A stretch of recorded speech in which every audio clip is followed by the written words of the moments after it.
එලි මුණ දාගෙන ගන්න. ඔබ සල්ලි ගත්තානේ. මම මිනිස්සුන්ගෙන් සල්ලි ගත්තා. මම ආයෙ සල්ලි ගන්න නැහැ කායෙන්. ඔබ කරපේ මොකක්ද වැරදිනේ? මං කරපරද්ද මම පිළිගන්නවා. ඔබ දැන් සල්ලි ගෙවනවනේ ගත්තා. මං ගෙවනවා. එච්චරයි. කවද්ද ගන්න? කට් කරපන්. අය කීයක් යනවද? ආයි දාන ඩුබයි ඉඳලා මේ සල්ලි ගත්තා. ඩුබයි ඇවිල්ලා මිනිස්සුන්ගෙන් ජොබ් කරන ඒක කියලා ඩුබයි කියලා කියනකො. ඩුබයි එකට දානවා ඩුබයි. මම ඩුබයි ඇවිල්ලා ජොබ් වලට ඩුබයි ආපු අයගෙන් විසිට් එකේ ආපු අයගෙන් සල්ලි ගන්න නැහැ. ජොබ් වලට දානවා කියලා. තමයි සාක්ෂිය. කවද්ද මේ දෙන සල්ලි දෙන්නේ? අත පැටියෝ. ගන්න. උත්තර දීපන්. ඩුබයි ඇවිල්ලා කියලා. ඩුබයි ඇවිල්ලා ජොබ් වලට සල්ලි ගත්තා. ඇයි මොකද?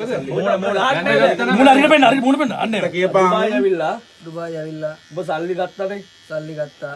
විසිට් විසිට් එකේ ආපු අයගෙන් විසිට් ආපු අයගෙන් රස්සාවල් වලට දානවා කියලා සල්ලි අරගත්තා. ආයෙ ගන්නෙ නැහැ. ඒ වංචාවක් අය කරන්නේ නැහැ. ආයෙ කරන්නේ නැහැ. වංචාවක් කරාද දෙයක්? ඒ වැරද්ද ඔව් කියා ගම ලංකාවේ ගම. සමාවෙන්න මං කුලිය පිටියේ. නම ඇඩ්‍රස් එක කොහමද? වයිෆ් के नमक क्या? वाइफ के नमक की बात? නම සමීර, वाइफ के नमक के पास? වයිෆ් චාන්දනි. चांदनी. कोई दल मैं कोई दे बॉक्स पार्क नहीं? කරන්නේ බොක්ස් පාක්. कोई विलायक है? විලාස दोला विलायक. ඉස්සරලා 12 हाँ. क्या वाइफ को වයිෆ් ගිහිල්ලා. काय करे? දන්නේ නැහැ කාත් එක්ක. बत्ते कना दे? නෑ. ये मत. අයිය ගහන්න එපා. गांडे उले गांडे बा. දාන්නේ ගන්න. අපි ගන්න වගේ මේ ප්‍රශ්නයක් වැඳ ගන්න ඉන්නකෝ වැඳ බොහොම කරන් පාස ගෑනු මිනින්ද බා.